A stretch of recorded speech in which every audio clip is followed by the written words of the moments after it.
I'm really glad to be here today. Great, thank you for coming. Thank you so much. Yes. That's really very supportive of us that you come and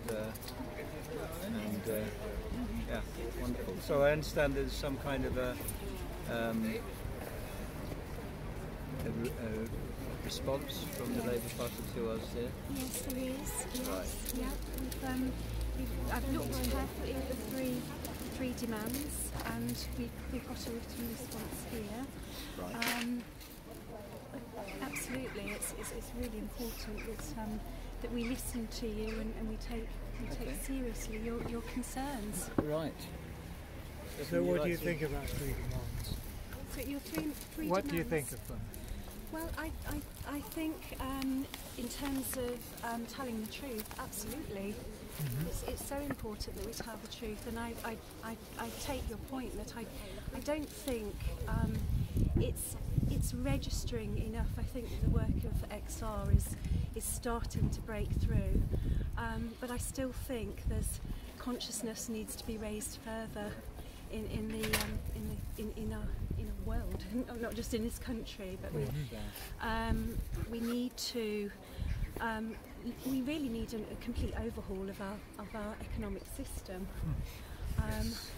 It's not about working in a piecemeal way. Of course, I've got solar panels on my roof. I'm careful about not using too much plastic, not over-consuming. I walk everywhere. But it shouldn't just be down to the individual. To affect real change, we've got to do something on a global level, and we can't be working in a very insular way. But I think in terms of our role as a first world country, we have a responsibility to take the action first. Yeah. I'm glad to hear you say that. That's really wonderful. Yes. I think Britain, the place where the Industrial Revolution started, has a responsibility to roll out a different kind of society and a different attitude to business with a much lower carbon. And if we can do that, then others will follow. Yes, exactly. But I think we need to give space for those in the developing world, developing countries, in the global south. We need to give them the space to catch up with us. Absolutely. So we need to take the lead on that. Yeah. But we need to really have an overhaul in our economic system. We need to move away from a neoliberal economic system that puts profit and profit before people and planet. Very glad to hear you say that.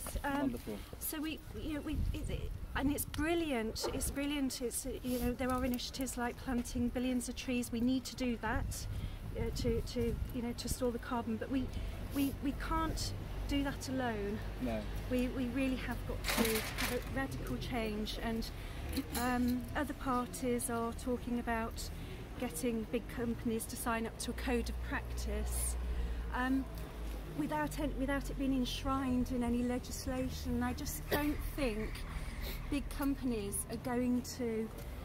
They're not going to. Are they? Are they really going to sign up to a code of practice if we ask them nicely? No.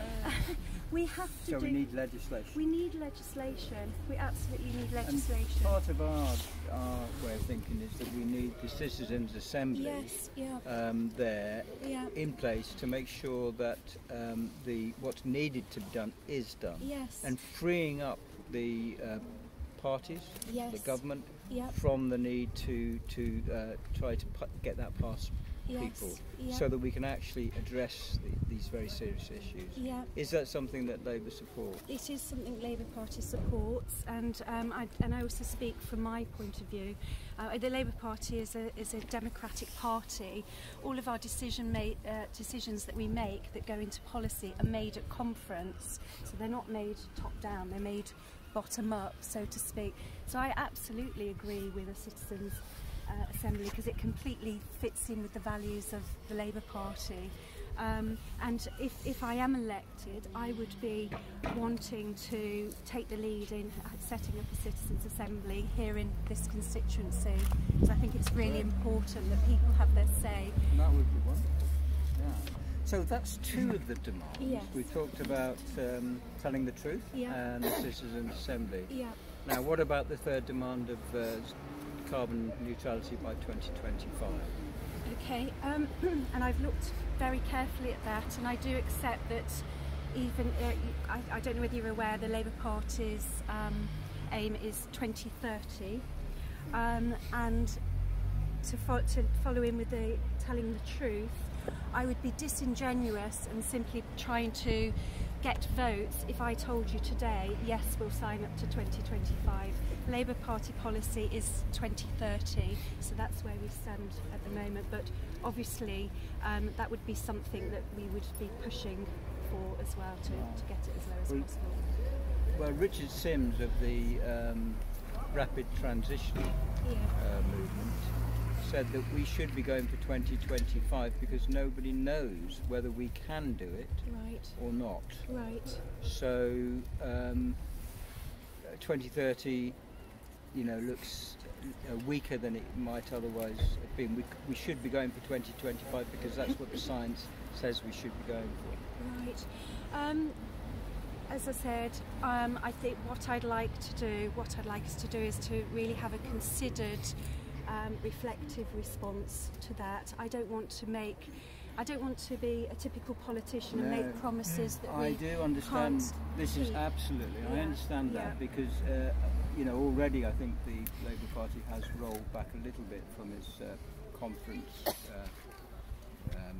It's still 2030. Still 2030, yes, but wasn't it saying something like that they could guarantee 2030 on large energy kind of polluters, but they couldn't guarantee it everywhere, something like that?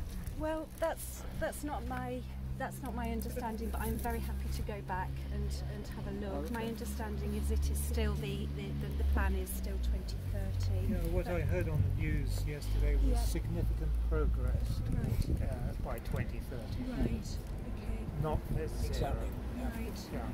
Okay. Well, the manifesto is not yet out. I think it's out by the end of the week. Okay. So until we have the manifesto, there's been talk. There have been discussions, but my understanding is that it is 2030.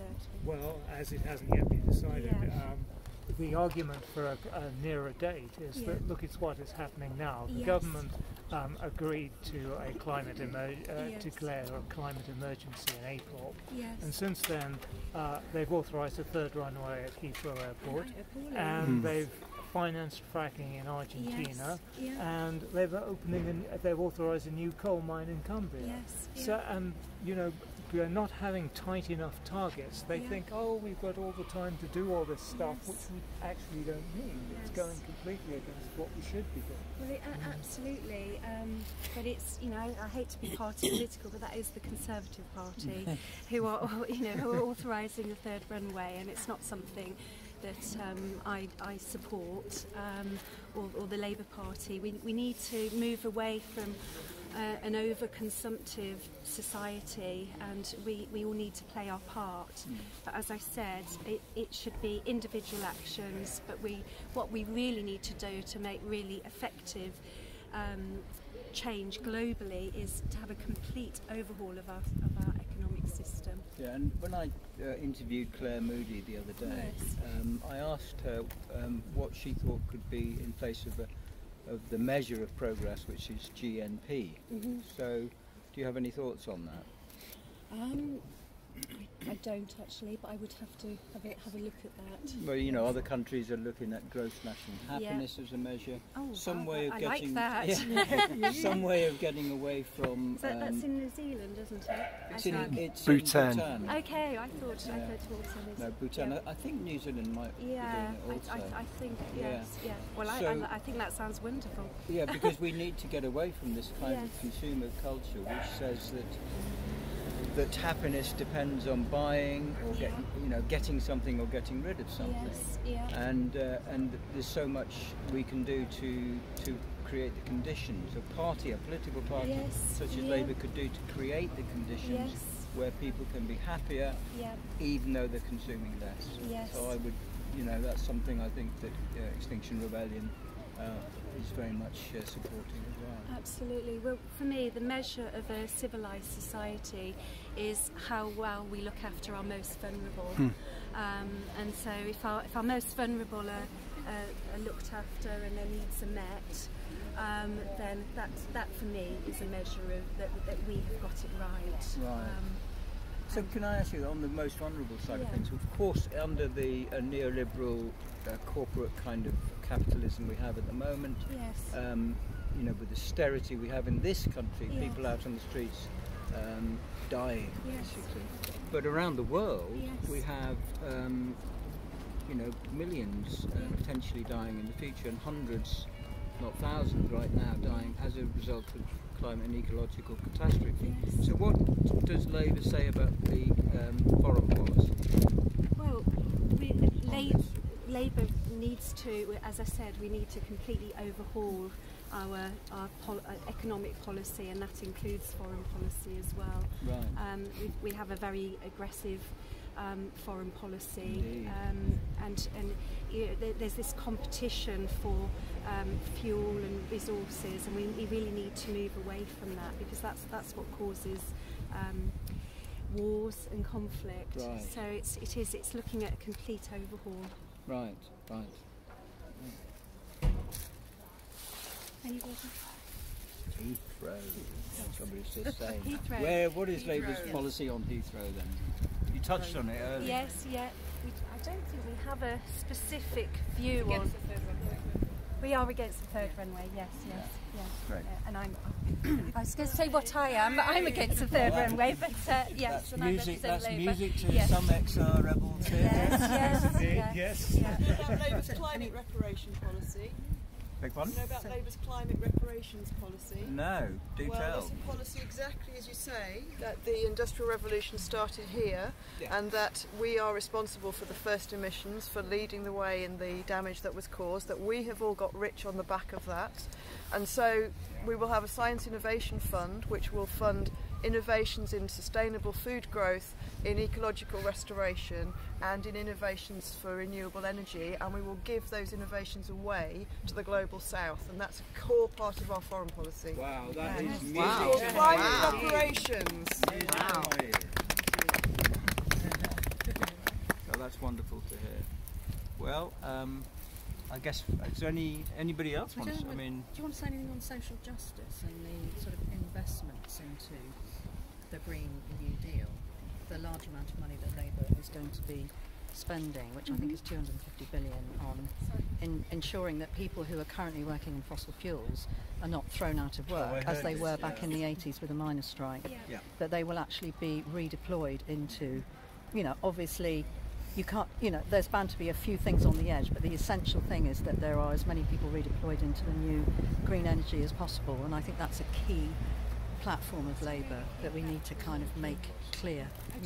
Just following on from that, I grew up in the Midlands in Coventry, and I was fortunate or not to grow up in the Thatcher era, and I saw whole communities just go to the wall, whole communities decimated with the closure of coal mines.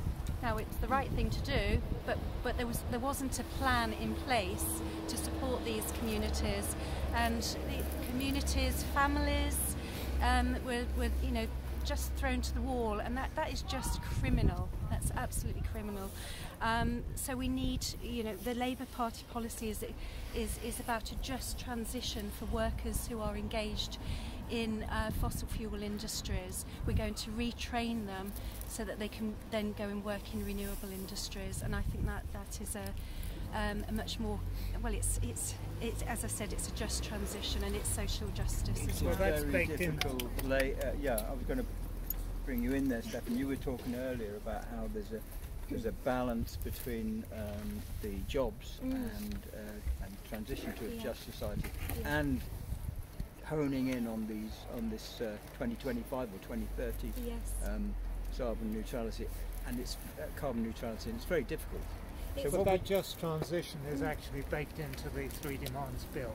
Yes. So part of it is said that it will not adversely affect people in the oil industry. Yes, yeah, that's great.